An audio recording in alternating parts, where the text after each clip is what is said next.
श्रुतिस्मृतिपुराणानाम् आलयम् करुणालयम् नमामि भगवत्पाद शङ्करम् लोकशङ्करम् सदाशिवसमारम्भाम् शङ्कराचार्यमध्यमाम् अस्मदाचार्यपर्यन्ताम् वन्दे गुरुपरम्पराम् वसुदेवसुतम् देवम् कंसचाणूरमर्दनम् देवकी परमानन्दम् कृष्णम् वन्दे जगद्गुरुम्.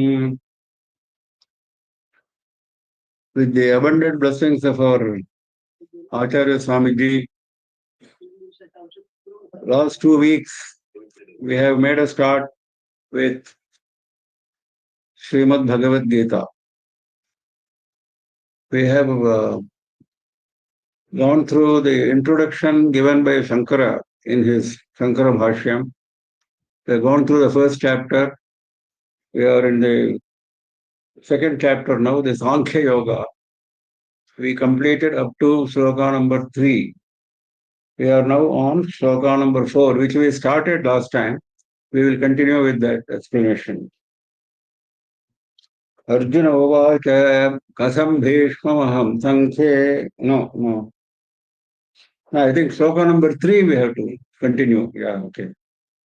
Shri Bhagavan Uvacha Klaibyam Masmagama Partha Naitattvai Upapadyate Shudram Hridaya Daurbalyam Tektottishta Parantapa. Hey Partha, this kind of klaibyam is napumsakatvam, unmanliness.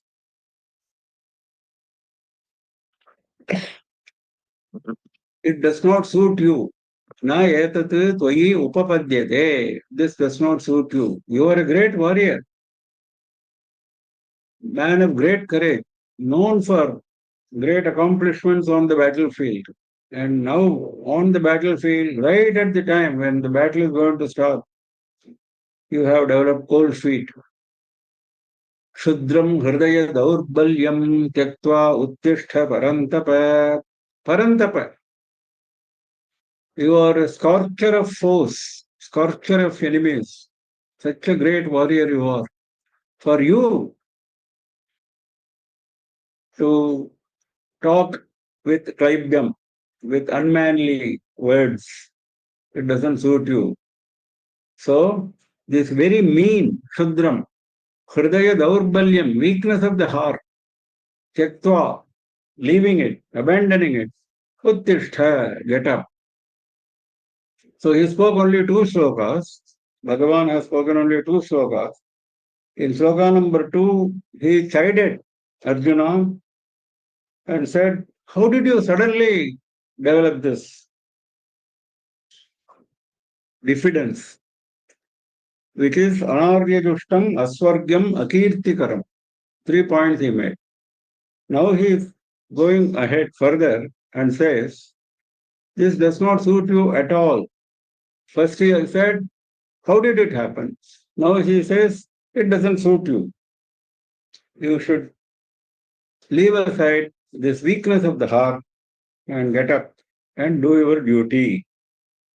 Now, this is actually the essence of the Gita, the call of the Gita. The call of the Gita is, we will face difficult circumstances on earth during our lives. Human life on earth is not a bed of roses. Everyone knows that. It is only in Devaloka you will not have this kind of problems. Here it is a mixture of sukha and dukkha, life on earth. So there will be a continuous onslaught of problems and crises. So if on all such occasions you are going to lose heart, you cannot make a success of the worldly life, as well as you cannot prepare yourself for the life hereafter. Particularly if you are intending to advance on the spiritual path, you should not have weakness of heart. Because if you have weakness of heart, it means that you are not deriving the strength of the Atma, which is right within you, guiding your actions.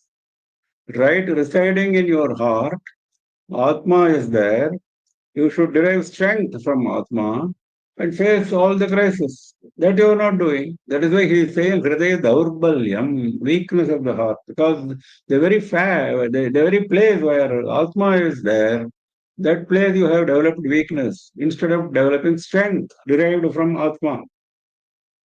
So, this is the call of Gita to rise higher and higher on the path of spiritual advancement by deriving strength from our own Atma. So, Kathopanishad says very famously, Uttisthate Jagrata Prapya Varan Nibodhate Shurasya Dhara Nishita Duratyaya Durgam Pathastat Kavayo Vadanti. It is addressed to all humanity. So, Upadesha for all humanity. It says, get up, wake up, Jagrata, because we are all sleeping. In fact, there is another shloka in the same chapter, Yanisha Sarva Bhutam. We are always in the night, we are always in darkness. So we have to wake up. Wake up to what? Wake up to our real Swarupa, which is Atma Swarupa, not our body, which is going to die anyway. So that is Jagrata. Uttisthate Jagrata.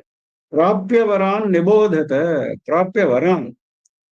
Go and approach great people, great gurus, and Nibodhate, attain jnana, Brahma jnana from them. But the path of Jnana Marga is not simple. Surasya Dhara, it is like the sharp edge of a sword.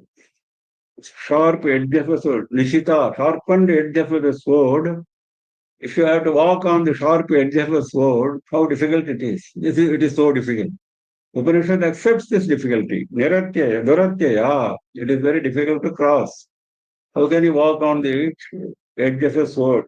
Sharp edge of a sword. Durgam pathastat kavayo vadanti. Even wise people, kavaya, even they say, Durgam pathaha, it is a very difficult path. It is a very difficult path does not mean that you have to run away from that. You have to somehow make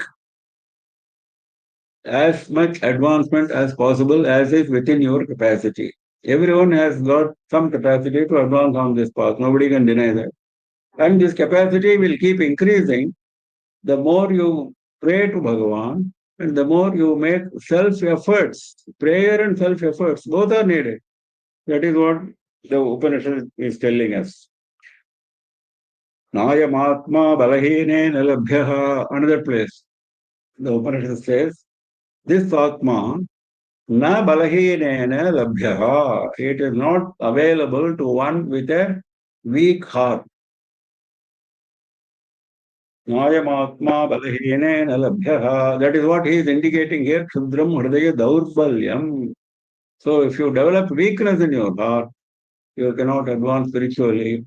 Forget about comfort on this earth. Both you will lose. Now it is the turn for Arjuna to speak. Arjuna uvacha rasam bhishmamaham sankhe dronancha madhusudana vidubhi pratiyotsami ujarha varisudana. Harisudana is how he is addressing Krishna. He says, Harisudana means you are one who torments, tortures the enemies. Harisudana. That means you know how to fight a battle, how to torture the enemy. You are an expert in that. So for you, I don't have to inform you specially. So how can I fight with Bhishma and how can I fight with Drona? Sankhya in this war. Sankhyam. Sankhya is count, number count. Sankhyam is neutral. That is war. So in this battle, how can I fight? Katham Bhishmam Aham. How can I fight Bhishma? How can I fight Drona? Ishubhi Pratiyotsyami. How can I send my arrows in that war against them? How can I dispatch my arrows? Pujarha. Why I cannot do that? Because they are worthy of worship. They are my gurus. That is why he has singled out two people out of the entire lot. We saw a long list in the last chapter. of Maharathas. Now he is not naming all of them. He says these two. In fact, Kripacharya is also a very senior guru. He is included without being mentioned. So he said, Dronacharya, Bhishmacharya, how can I kill them? They are worthy of worship. So here the problem is, as we are going to see later on, Arjuna identifies himself with his small ego, Shudram, small ego, and looks at his enemies as deserving of worship.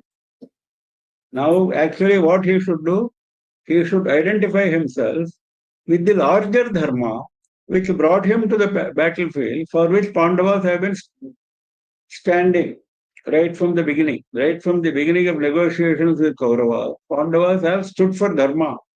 Now, Pandavas have taken a decision, including Yudhishthira, to fight this war, though they tried their best to avoid the war.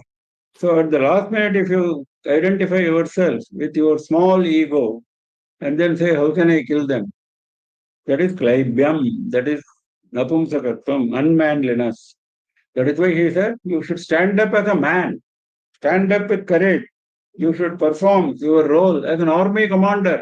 If an army commander is weak in his heart, how can he function on the battlefield? That is what Bhagavan said. That is what now he is not able to come to that state. So he is questioning, he is expressing his difficulty. कथं भीष्ममहं सङ्ख्ये द्रोणं च Madhusudana यजुभिः प्रतियोत्स्यामि पूजार्हा Madhusudana is the killer of Madhu we have seen before. Next. Gurun ahatva hi mahanubhavan shreyo bhoktam bhaikshamapi haloke hatvarthakamanstu gurunihaive bhunjiya bhogan rudhira pradigdhan. He is expanding on this idea further. How can I kill my gurus? Guruna ahatva. Ahatva. Ahatva means having killed. Ahatva, not killing. Not killing my gurus who are mahanubhavas, great souls, very virtuous people, known for their dharma, great adherents of dharma, mahanubhava. Instead of killing them, Shreyo Bhoktam Bhaiksham Api Ihaloke, on this earth, Bhaiksham Bhoktum Shreyaha. Bhaiksha is Bhikshacharana, living on alms, begging for food. That is Bhiksha. That is only sannyasi can do that. Nobody else is supposed to do that. Brahmacharis can do with the permission of the Guru. Brahmacharis can go and ask for Bhiksha with the permission of Guru. Sannyasis, by definition, they have to ask for, beg for alms, Bhaikshyam. Now he says, Bhaikshyam Bhoktum Shreyaha. I can live on Bhikshacharana. I can live on food obtained by begging. That is Shreyaha. That is good for me, instead of killing these gurus. Hatvartha kamastu guru nihaiva dungiya bhogan rudhira pradigdhan. If I go and kill them, Hatva, what will happen? Hatva gurun ihaiva. On this very battlefield, if I go and kill my gurus, Arthakaman, Rudhira Pratigdan, Bhogan, Bhunjiya. Bhunjiya means I shall be tasting, I shall be experiencing. What I will experience? Arthakaman, wealth and desire. The two Purusharthas after Dharma. Dharma, Artha, Kama and Moksha. So Arthakaman, wealth and desires, I will be experiencing, which are enjoyments, Bhogan.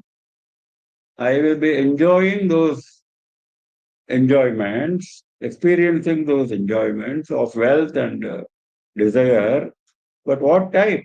Rudhira Pradigdhan. They are wetted in blood. They are wetted, they are immersed in blood. These bhogas, these enjoyments, are immersed in the blood of my gurus. So how can I enjoy? That is this question. So I shall be tasting blood-stained enjoyments after killing my own gurus. Instead of that, It is better that I go and beg for alms, run away from the battlefield. Here there is a very important point that we should note. This is going to come again in Shankara's Bhashya. Shankara has not written Bhashya for the first chapter as well as second chapter up to sloka number 10. That he is covering at the beginning of sloka number 11, he is covering with a long write-up, which we will go through. So there also he is going to say that for a grihastha to adopt the sannyasa dharma is paradharma. Everyone should stick to swadharma. That is why we said varna and ashrama. Everyone should stick to his varna dharma, his ashrama dharma. Being a grihastha, being a kshatriya, he has got his own swadharma. He cannot run away from the battlefield and become a sannyasi. Like a sannyasi, ask for alms. Any kshatriya will go and ask for alms. He will prefer to lose his life rather than asking for alms. So he says, Bhakshamapi okay. So that is something which is totally wrong on his part. It shows that he wants to run away from the battlefield, not doing his duty, simply because he doesn't want to kill his own gurus. Now, according to him, destruction of Bhishma and Drona, that is why he said Guruna Ahatva. It's a great sin because they are Mahanubhava. It's a great loss for Dharma. It is a great loss for mankind. That is what he thinks. That is why, even if I have to abandon my duty, doesn't matter. I will at least not commit this crime of killing my own gurus because they are needed for establishing Dharma. So he says, I will go and adopt Bhikshacharana, which is meant for sannyasis only. So that is what he says.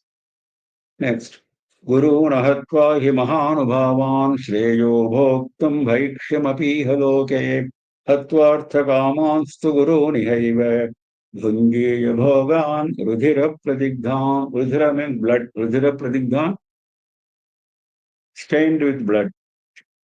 न च एतद्विद्मः कतरं no वरीयो यद्वा जयेम यदि वा no जयेयुः यानेव हत्वा न जिजीविषामः तेव स्थिताः प्रमुखे धार्तराष्ट्राः. Okay, even if I engage in battle,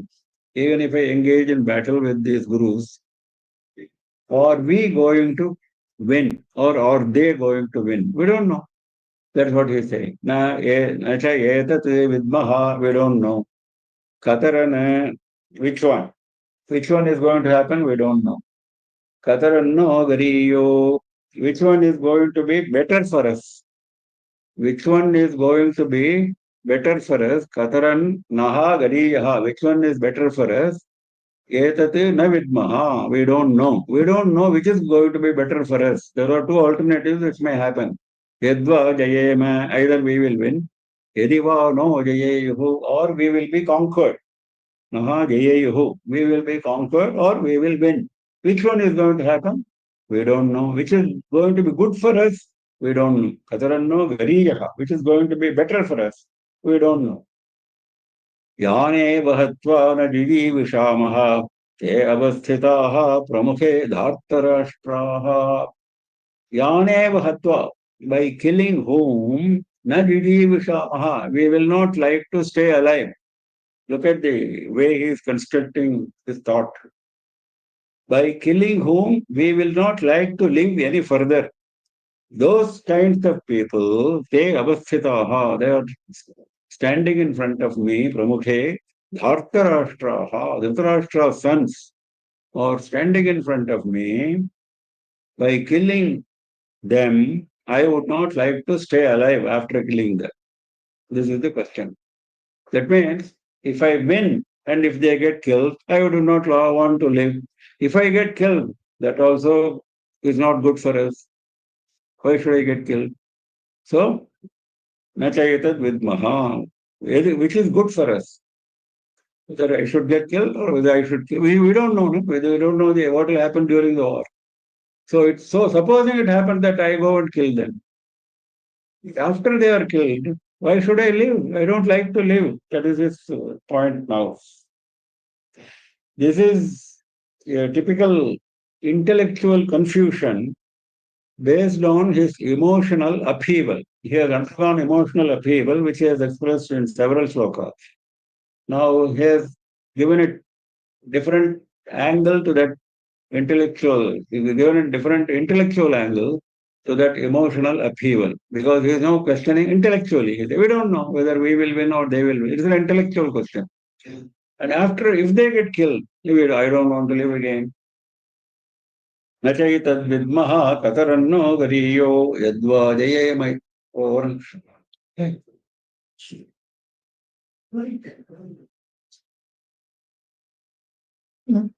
न चैतद्विद्मः कतरन्नो गरीयो यद्वा जयेम यदि वा नो जयेयुः यानेव हत्वा न जिजीविषामः देवस्थिताः प्रमुखे धार्तराष्ट्राः.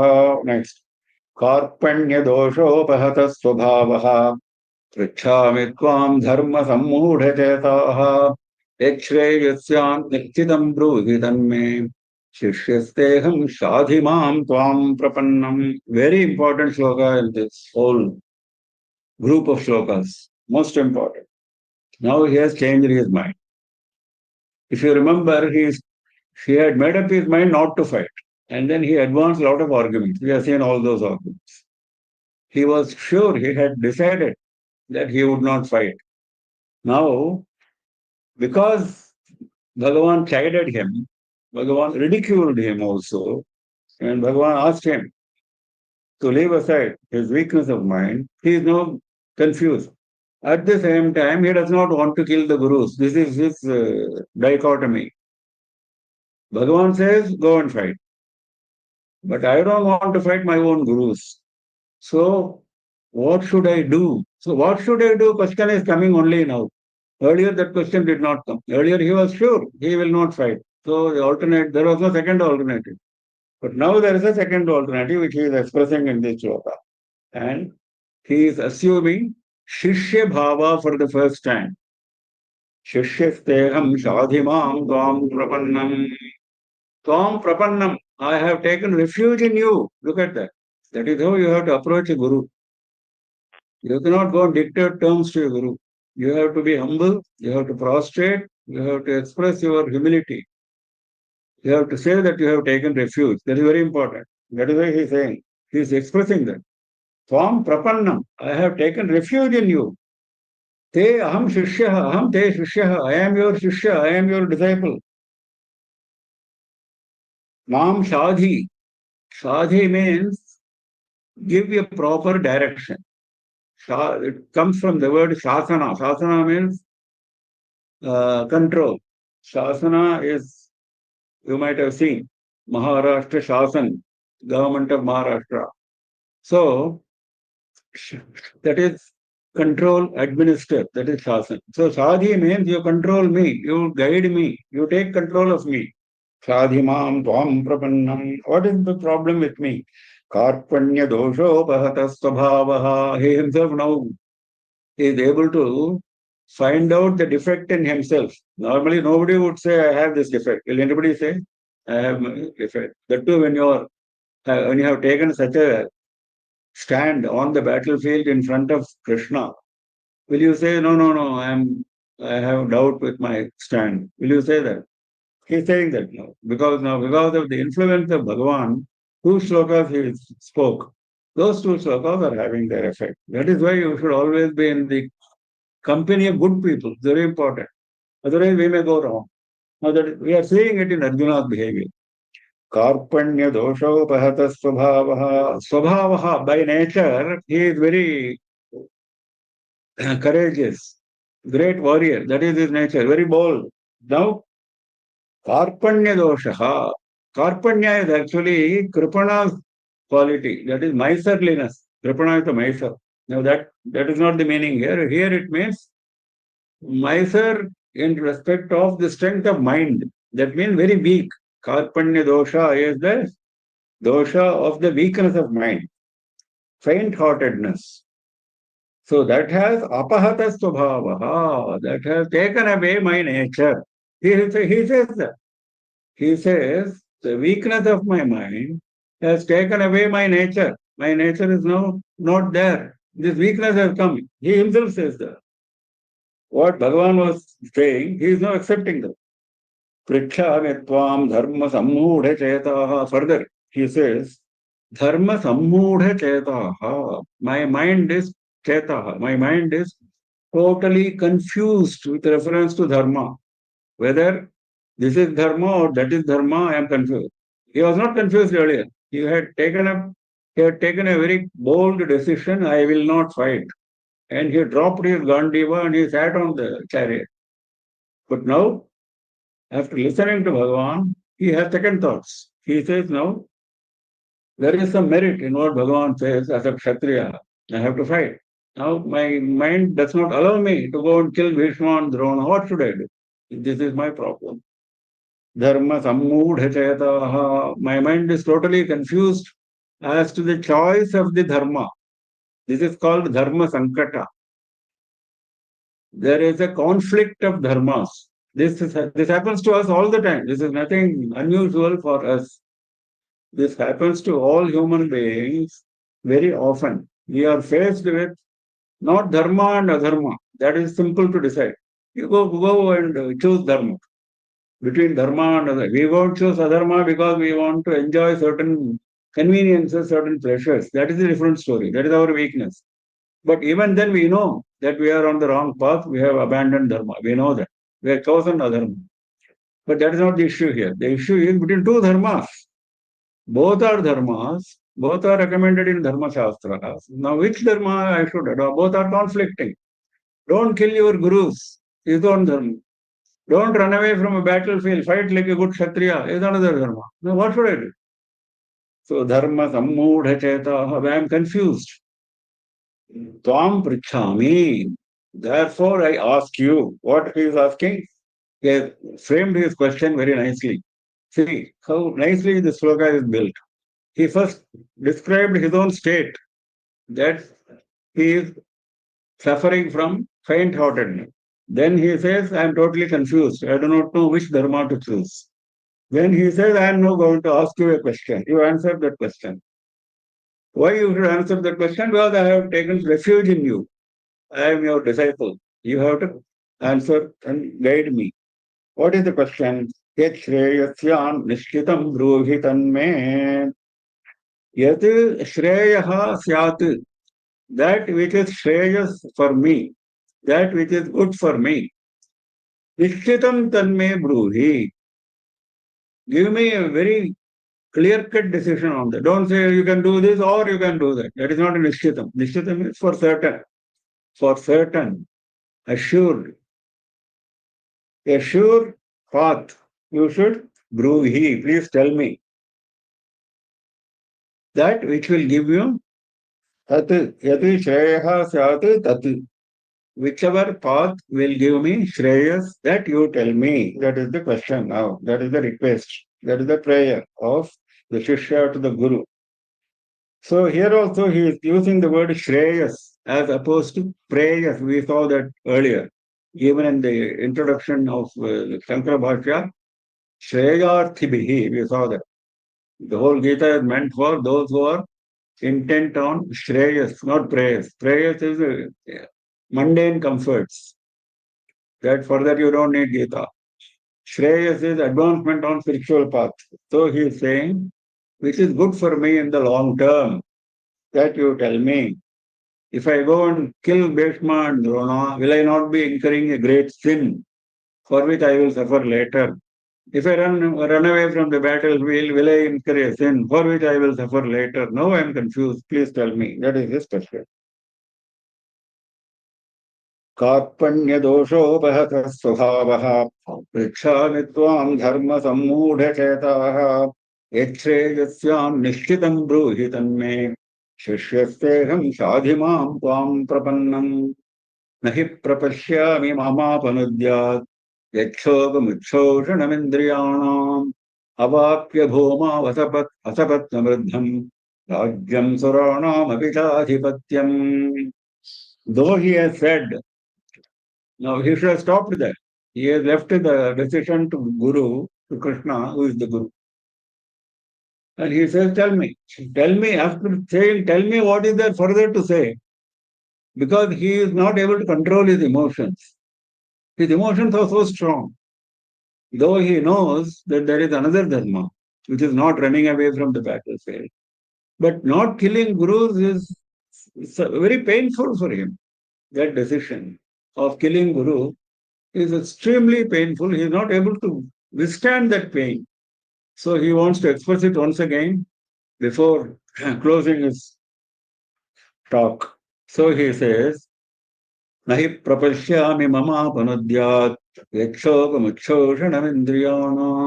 avapya bhoma vasapatnamriddham rajyam suranam apichadhipatyam avapya bhoma.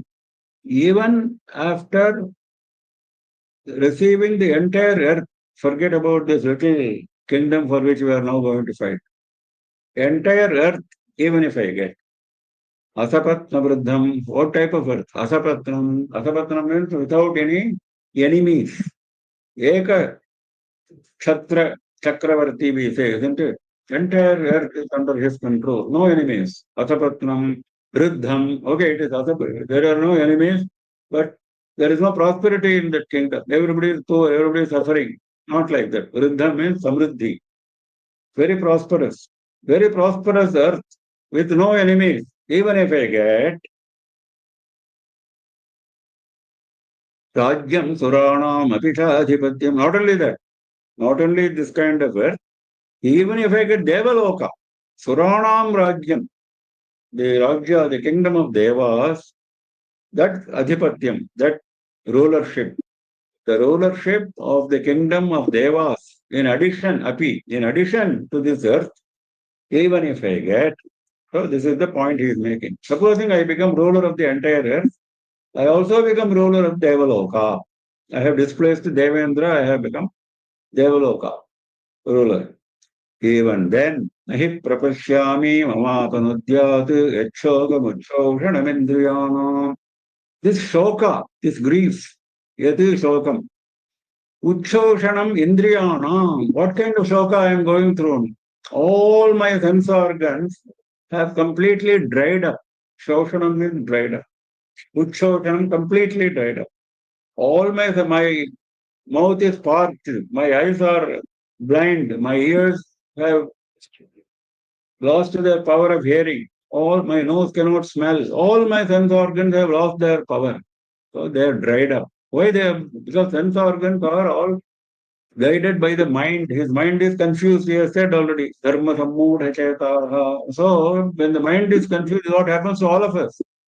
When you are in a confused state, supposing somebody comes and talks to you, you don't even know who is talking, what he is talking. Afterwards, you are asking, Hey, you said something, what did you say? That is what he is saying now. All my sense organs are completely dried up because of this grief. Shokam. Shokam is the word here. Shokam word is very important now. Shankara is going to comment on this. So, that shoka, that grief, which is parching all my indriyas, mama nahi prapashyami apanudyat. That apanudyat means going away, getting rid of. Getting rid of that grief, which has already dried up my sense organs. Nahi prapashyami, I do not see that happening. I do not see that happening. Even if I get, look at that, even if I get the entire earth with no enemies, very prosperous kingdom, even if I get, in addition, the Devaloka, even if I get all this, the even after getting, mind you, even after becoming a ruler, he is going to suffer from this grief because he has killed Bhishma and Drona. So that grief, which has already dried up all his sense organs, will not leave away, will not go away. That is my situation. Nahi prapashyami, I do not see. Look at the very serious situation in which he is placed and he is also expressing that. Look at the difficulty for Krishna. If you are in the position of Krishna, what will you do? Very difficult situation. He is expressing that very clearly. Nahi prapashyami mamapanudyat ykshokamikshoshanamendriyanam avapya bhuma vasapatra mriddham rajyam suranam apitadhipatyam. Sanjaya uvacha evamuktva hrishikesham gudakesha parantapaha nayotsayati govindam uktva tushnim babhuvaha. Gudakesha parantapa is printed here. There is a small mistake. Parantapaha. Visarga is required. Because when you say Parantapa, it is an address. When you say Parantapaha, it is a noun. It is a description. Eva Muktva Hrishikesham Gudakeshaha Parantapaha. Parantapaha is here a noun which is an adjective of Gudakesha. Gudakesha, we have seen, is the name of Arjuna. He has conquered sleep. He is the master of Gudaka, which is sleep. And he, what kind of person? He is a scorcher of enemies, such a warrior. Evamukta Hrishikesham, having told Hrishikesha like this. Hrishikesha is Krishna, we have seen before. The Ishvara of sense organs. All sense organs are under his control. Nayotsayati Govindam Uttva Tushnim Bhagavaha. Hrishikesham Govindam. Two names are given here. Hrishikesham Govindam Evam Uttva. Having said whatever was said in the previous shloka, finally he says further, Na yotsayati uktva, I will not fight. First he said, I don't know what should I do, I am your shishya and all that. So look at the contrast in the way he is presenting. Such a confusion, such a terrible situation. Na yotsayati uktva, I will not fight. Then he, tushnim babhuvaha, he became quiet. He became quiet after saying, I will not fight. This is where we are now. Now, when Sanjaya is reporting this, he says, one, he is describing as Rishikesha and Govinda, and the other opposite party he is describing as Gudakesha. That shows when there is a combination of Gudakesha and Rishikesha and Govinda, how do you expect that party to fail in the war? That is the indirect indication which scholars have made of this reference. Otherwise, there was no need to give such kind of names here. Sanjaya is indicating to Dhritarashtra, when this kind of combination is there on Pandava's side, how do you expect Kauravas to win? Though this confusion is there, no doubt, all this confusion will disappear in no time. Because Rishikesha is there. एवमुक्त्वा हृषीकेशं गुडाकेशः परन्तपः नयोत्सयति गोविन्दम् उक्त्वा तूष्णीं बभूवः तमुवाच हृषीकेशः प्रहसन्निव भारत सेनयोरुभयोर्मध्ये विषीदन्तमिदं वचः. Now Bhagavan is going to speak. Entire Gita starts from sloka number 11 only. Previously two slokas are there, a kind of introduction to what he is going to say. Okay. A kind of preliminary chiding of Arjuna, but now the expansion is coming. Tam Hrishikesha uvacha. Hrishikesha spoke to him. How? Prahasanna eva. Smiling. This prahasanna has got two meanings. One is smiling as well as ridiculing, mocking. Prahasanna has got both meanings. So here he is smiling, not smiling and see, smile has got several meanings, isn't it? You can smile in appreciation. When a young man passes an examination with distinction, you smile and say, ha, you have done well. That is appreciation. Here it is not appreciation. Here he is mocking. He is ridiculing. There also he is smiling. Arey, what kind of warrior you are. So, Prahadan Niva Bharata, he says, Hey Bharata, Senayor Ubhayor Madhye Vishidantamidam Vachaha. Senayor Ubhayor Madhye, in the middle of the two armies, Vishidantam, Tam Uvacha is there, no? Vishidantam is for the Tam, that Arjuna, who was immersed in grief. Vishidantam. Idam Vachaha Uvacha. These words he spoke. Now, Bharata is an address to Dhritarashtra, because Sanjaya is addressing Dhritarashtra, the Bharata, because Bhagavan has not started speaking. That is only from the next shloka. So here Bharata is addressed to Dhritarashtra, who is coming in the family, in the lineage of Bharata. So Bharata. So he is saying, smiling, Rishikesha, with a mark in the smile, he addressed Arjuna, who was immersed in grief, in the middle of the two senas, two armies. Now, at this point, before Bhagavan starts his treatise on Gita, there is a very long passage written by Adi Shankara, because he has not written anything up to this shloka. So we will go through that briefly. We will not go through everything, not necessary, and it is very tough for all of us. So we will go through the important salient points of what he is saying. He is building up what Bhagavan is going to say in the future slokas, and he is giving his own reasoning. That is very important. His reasoning is very important. Shankara is giving tremendous amount of reasoning for what Bhagavan is going to teach. So, since all of us know what he is going to teach, at least to some extent, it is not difficult for us to follow the line of reasoning of Shankara. So, he has gone into great depth here. What he is saying is, in Shloka 1.2 to 2.9, Shloka 1.2 to 2.9, it is completely Arjuna, except those two shlokas in between. It is Arjuna's veil. Now he is describing that Arjuna's veil with this words, very beautiful description. What he is saying is, Praninam Shoka Mohadi Samsara Bija Bhuta Dosha Udbhava Karana Pradarshanaarthatvena Vyakheyaha. Whatever he said, whatever he veiled is because of Shoka and Moha.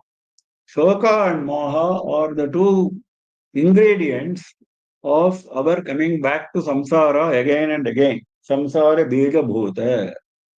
Shoka is grief. Moha is delusion, confusion. Now both are there in him. He is deluded, he is having grief. In fact, this is the trouble with all of us, not only Arjuna. That is why he said samsara bija bhuta. It is the cause for our samsara. Because we grieve for unnecessary things, we get confused when we should choose the proper path of action. Shoka mohadi samsara bija bhuta dosha, those two doshas, udbhava karana pradarshanaarthatvena. Why this shoka and moha came over Arjuna, he has explained. That's what he is saying. Now further, Shankara is explaining the shoka and moha in his own way. Now what he is saying, why the shoka and moha came? Because he thought this Bhishma, he is saying all this in beautiful Sanskrit prose. In this Bhishma, this Drona who are standing in front of me, they are mine. Aham yesham mama yete. They are mine and I am theirs. This is the trouble with all of us. We assume relationships without any context. Here the context is totally different. And he is assuming that relationship. Yes, that relationship was correct, Guru and Shishya, etc., etc. In a different context, but not in this context.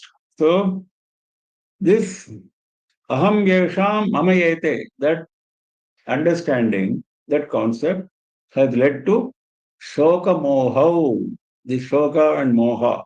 Arjuna's fear is based on his fear of killing them, his fear of separating from them, because they are mine, they are my people. How can I kill them? That is shoka and moha. And in fact, it has gone to such an extent that he is prepared to take up paradharma, bhiksha jivanadikam paradharmam. These are words of Shankara. Bhiksha jivanadikam paradharmam. To live on alms, to live on food obtained through begging, that is bhiksha jivan. That is paradharmam. That is for a sannyasi. He is prepared to even to accept that.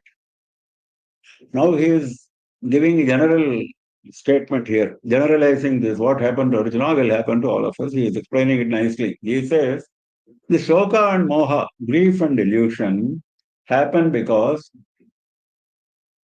under two circumstances. Shankara says, one is Swadharma Parityagaha Prachisiddha Seva. That is, you abandon your Swadharma, you take up some other dharma. Pratishidha Seva. Uh, what has been denied to you, that you go and take up. What you should do, that you leave aside, abandon. Swadharma Parityagaha Prachisiddha Seva. Because of that, the shoka and moha happen. Okay. No, I have not done that. I am very much in my Swadharma. Then he is going further. Swadharma Pravrittanam api. Even those who are very much in their Swadharma, there are problems of shoka and moha. Why? Sahankara phalabhisandhi purvika dharma adharma upachayat samsara. Because sahankara, they do it with ahankara, with a sense of ego. That is the subject of Karma Yoga, which is going to come in this chapter. As I said, Shankara is taking us through the entire Gita in his own way, in a summary here. And he's going into great depth here in this. Several paragraphs he has written here. Sahankara, because of the ego, when he is performing his Swadharma only, because of the ego, he gets into Shoka and Moha. That is what is happening now with Arjuna. That is what is happening to all of us. Not only that, Phalabhisandhi Purvika, we expect the fruit. There are two problems. One is thinking that I am the doer of this karma. We should not think. We should say that I am only an instrument Bhagavan is doing. That is the first mistake.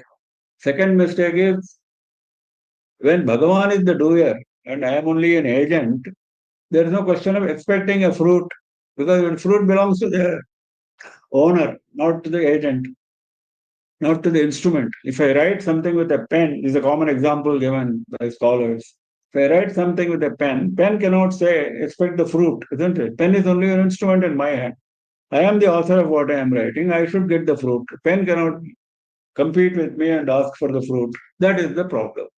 So he says, Phalabhi Sandhi Purvika, Sahankara. These are the two problems. The ego of ascribing all activity to myself, to my small personality, instead of the all-pervading Bhagavan, then expecting the fruit thereof. Because of this, adharma accumulates, even when you are in Swadharma. Dharma, adharma, upachayat, samsaraha. Because of that accumulation of adharma, you are coming back to samsara again and again. Very subtle, very beautifully presented by Shankara. Though you are doing Swadharma, very much within the borders of Swadharma, because of these two issues, you have accumulated adharma, and so you have landed back in samsara again and again. That is why we are coming back to the Shoka Moho Samsara Bija Bhutau. He is repeating it. So earlier also he said, Shoka and Moha, grief and delusion, are the seeds of samsara. For this, what is the solution? The problem is this. Problem has been presented. What is the solution? He is saying that Sarva karma sanyasa purvakat atmajnanat nanyataha nivrittihi. There is no getting away from this problem other than getting atmajnana. And atmajnana should be preceded by sarva karma sanyasa, dropping all karmas.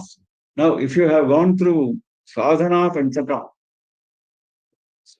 or sopana panchakam, which is the last of the Upadeshas of Shankara, there this thought has been very beautifully, very succinctly brought out by. He starts with your swadharma. He says, Vedo nityam adhiyatam taduditam karma swanushthiyatam. You should recite Veda every day, and whatever is there in the Veda, that karma you do. Swanushthiyatam. Do it properly. That is at the beginning. Later on, what does he say? He says, get out of the home when the time is appropriate. Get out of the home. Go to the forest. Develop Viveka and Vairagya. Approach a guru. Submit yourself to that Guru. Submit yourself to Paramatma. Don't hang on with your small ego. All this he says in those 5 steps. He is saying all this. So that is same thing he is bringing out here. How will you do this unless you have Atma Jnana? What is Atma and what am I? That is Atma Jnana. Unless I know that, I cannot get away from this problem. And for knowing that properly, I have to drop all karmas. Sarva karma sannyasa purvaka. Having dropped all my karma, why I should drop my karma? He is going to say that later on. Because that is what Bhagavan has said. Upanishads have said that both cannot go together. Doing my karma and following the path of jnana cannot go together. That can go together only at the beginning. They cannot go together after a certain stage. If you want moksha, you have to drop the karma at some stage and prepare yourself for jnana, atma jnana. You may not have attained atma jnana, but even preparing yourself, you have to drop your karma. But don't drop on your own. That will be a great sin. Karmas will drop on their own once you have developed jnana. That also he is saying. Now, who is saying all this? Bhagavan has said in the same Gita it is coming. Upanishads have said. That is what he is saying. Now, here we should remember one thing. Why he is saying all this? Why Shankara is saying all this at this stage? Shankara's main activity was fighting 72 durmatas, 72 matas, philosophies, which were opposed to Vedic philosophy. We have seen that in Shankara Vijay. There were 72 such. And he fought all of them. He established Advaita Vedanta. So, in that context, one of the very powerful adversary was Purva Mimamsakas. We have seen there are 6 darshanas. The closest to our Advaita Vedanta was Purva Mimamsa. That is why it's called Purva Mimamsa and Advaita Vedanta is called Uttara Mimamsa. Purva Mimamsa says, you do the karmas, all this has been explained in great detail by Shankara here only. I am summarizing briefly. Now, Purva Mimamsa says that you do all the karmas specified for you, for your varna and for your ashrama in the Vedas. If you have been asked to do Agnihotra, if you have been asked to, all this is said here, yagas, etc., you should perform. Agnihotra, etc., should be performed till your last breath.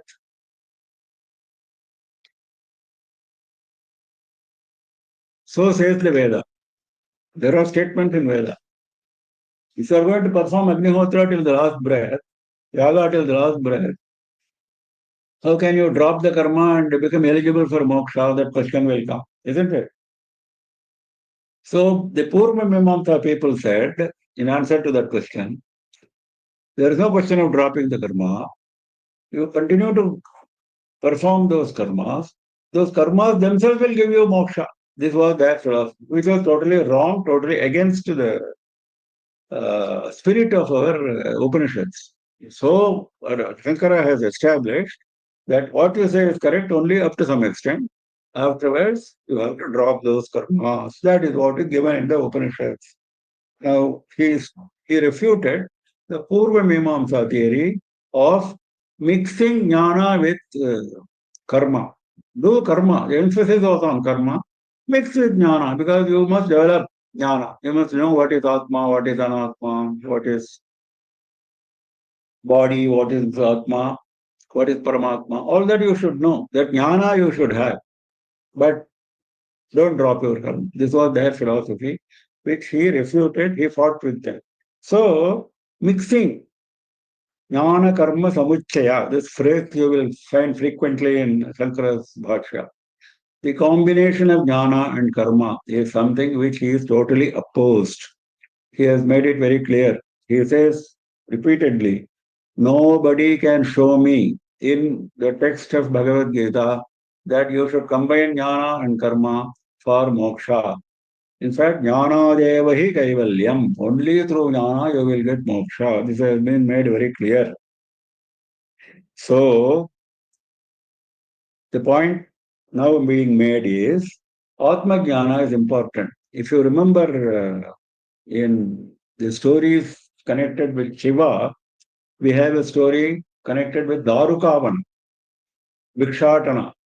As Bhikshatana, he took Vishnu also as Mohini, he went to Darukavan because he wanted to teach this, what we have now discussed. He wanted to teach this to the rishis there because all those rishis were karmakandis, like these Purumimamsakas. They were busy with their yajnas. They said, no, we are satisfied with what we are doing. That will give us moksha. Without any bhakti, without any jnana. Bhakti and jnana have to go together along with karma. They didn't do that. But Shiva wanted to teach them a lesson. So he went there, Bhikshatana, we will not go into the story. Finally, at the end of that story, Shiva taught them Atmajnana. Then they realized that their philosophy was wrong because they were following this Purvamimamsa philosophy. That is where Shiva danced as Nataraja in front of them. Nataraja Darshana is what gave them jnana. And Vishnu as Mohini accompanied him as a part of that Leela. So that same principle is coming up here for discussion. Same. Now there are a lot of arguments and counter arguments which technical, which Shankara is making here. Now, why they should not be combined? This Sankhya and Yoga. Sankhya is Jnana, Yoga is Karma, according to the definition here in this chapter, in this context. Why they should not be combined?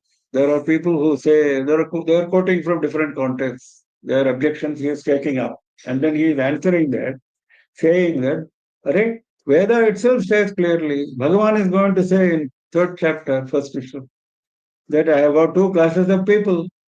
Some are fit for Sankhya, some are fit for Yoga. He never said, those who are fit for Sankhya should also do Yoga. Those who are fit for Yoga should also do Sankhya. He never said that. Two different classes of people are there. One is fit, eligible for Sankhya. Another is eligible for Yoga. So that is one question he is answering in great depth. Second is a little more subtle. There he says, well, there are people who are karma yogis, karma being done with a sense of sacrifice, with a sense of yoga. Like he said, na, Phalabhisandhi purvika ahankara. Not like that. Without ahankara, without phalabhisandhi, there are people who are karma yogis. They have attained jnana. They are same as sankhyas in their mental makeup. But still they are doing karmas. What do you talk about them? That is another question, which he is answering. Yes, there are some people, but that is, they have gone through this karma path, they have attained jnana, they don't want to drop karma. It is their choice. They can drop karma because they want to help the world. They want to stand as good examples, like Krishna himself. Krishna himself, why should Krishna do any karma? Why should he take avatara? Is it necessary for him? It is only for helping the world. Loka Sangraha. So similarly, these jnanis, because they have attained Atma Jnana, they are same pedestal as Bhagavan. So they think if Bhagavan is going to take avatara and go through a human birth, human life for Loka Sangraha, why should I not do that? So he says those karmas I should also do. Some people are there, like Janaka, for example. Bhagavan is going to quote Janaka in this context. All these coming up later on, but Shankara is drawing our attention to that as an introduction here at this stage itself. So he says, they are okay. For them, that is okay. Don't take that as an example. For normal people, there are some people who are mentally, like we saw at the beginning, at the introduction. There is a group of Mariki type Prajapatis. There is a group, Sanaka Sanandana type. Sanaka Sanandana type are Sankhyas, Jnanis. They will not do any karma. They cannot bring themselves to do any karma. Whereas Mariki type Prajapatis are basically fit for only karma. They will attain jnana by doing karma, by following the path of karma yoga, by taking up chitta shuddhi, etc. That we will discuss later on. So this distinction is emphasizing very clearly here. And in this context, he is putting it very nicely. He says, Sarva karma sannyasa purvakat atma jnanat nanyataha nivrittihi, he said. There is no getting away from this problem other than atma jnana.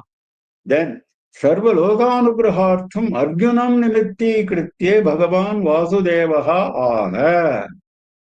Sarva loka anugrahartham, for blessing the entire humanity, Arjunam nimitti kritya, using Arjuna as a tool, he wanted to help all of us. So Bhagavan Vasudeva said all these things, whatever he is going to say now. So that is how he says. Now, when he said, Upanishads are saying now that you cannot combine this, etc., he is quoting from Brihadaranyaka Upanishad, from Sasamata Brahmana, etc., etc. He is quoting to substantiate his argument. So, after this long introduction, Bhagavan is going to speak from sloka number 11, which we will take up tomorrow. The time is up. But this long introduction is not a waste. It will be useful for us as we go along.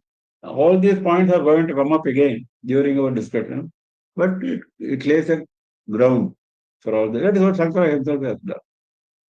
So we will meet again tomorrow morning, 7:30 a.m. IST, Sunday, 7:30 a.m. IST. Any questions so far? Anyone has any doubts? Anyone has any doubts? Shri Guru Bhyanama, Swami, Kannan Swami, I have a question. So, in what time do we see Krishna taking over and giving the Arjuna Vishad Yoga shall end from now on? Your question is not clear. Can you repeat? Yes, Kannan sir, I have a question. So right now we are in the second adhyaya or third adhyaya exactly? Because last 2 weeks I missed a little bit. We are in second adhyaya, sloka number 11. We are going to start. Okay. And Vishad, so we are still with this Arjuna. It seems like we are still with the Arjuna Vishad Yoga, and Krishna is still trying to convince. Vishad Yoga is completed. Vishad Yoga is completed. So right now we are out of it. Okay, no problem. Hare Krishna. Namaskaram. I have a question.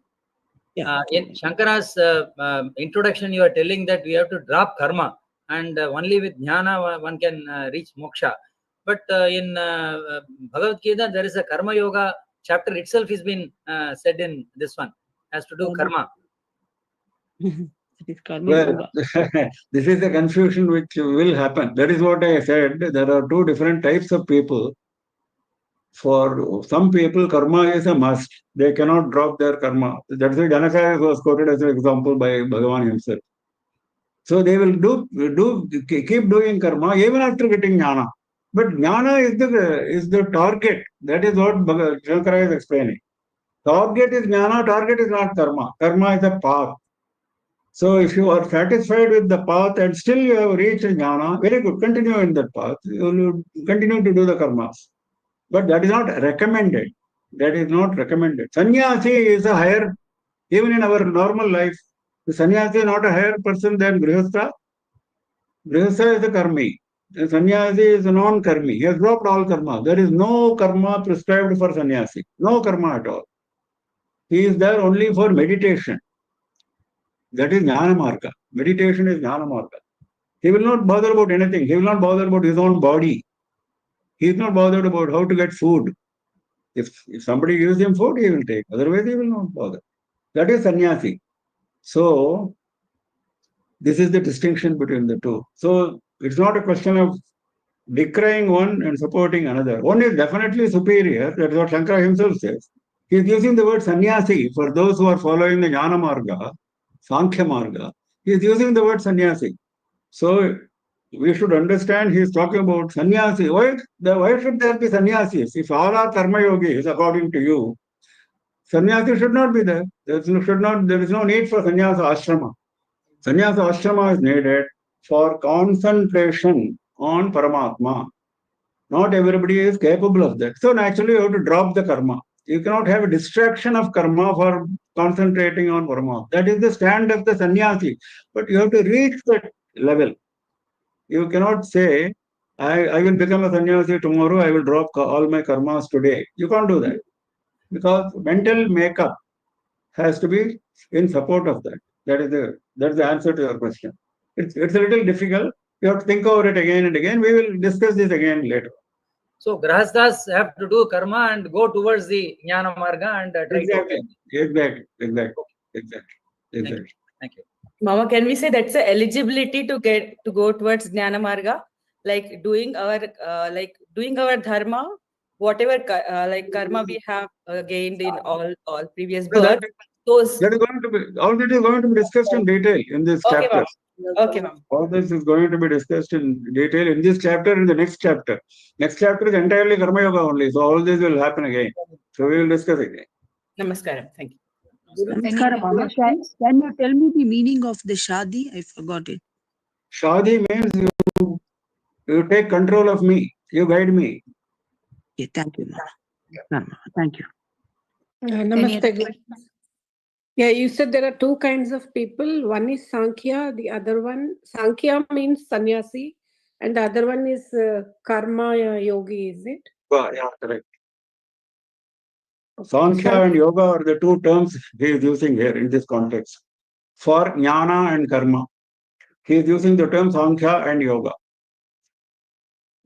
Sankhya means one who is a sannyasi. Sankhya is a sannyasi who does not care for karma. Karma is one who does only karmas and gradually attains jnana. Okay, thank you. So we close for the day. Namah Parvati Pataye Har Har Mahadeva Sarvatra Govinda Nama Sankirtanam Govinda Govinda Sri Rajarajeshwariyai Jaya Jaya. We will meet again tomorrow.